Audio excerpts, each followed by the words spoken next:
Mga kapuso, magsugod na ang next season sa Proof of Purchase promo sa GMA nga Kapuso Bigay Premyo Panalo Season 4.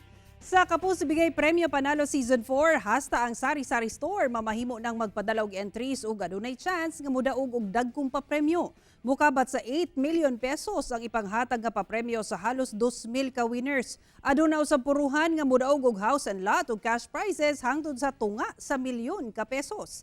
Laing pang-angay atangan ang trendy dance music video sa network promo kauban ang mga cheer dancers gikan sa mga eskwelahan ug universidad nga apil sa NCAA. Magsugod ang official sending of entries karong July 16 hangtod September 23, 2022. Gawa sa Mercury Drug branches, pwede sab nga maghulog og entry sa RTV stations nationwide. Paymangno lang mga kapuso, mahimong alerto sa fake news, fake Facebook accounts ug scam text. Tutok lang sa GMA o di ba kaha bisitahi ang official Facebook page alang sa mechanics sa promo.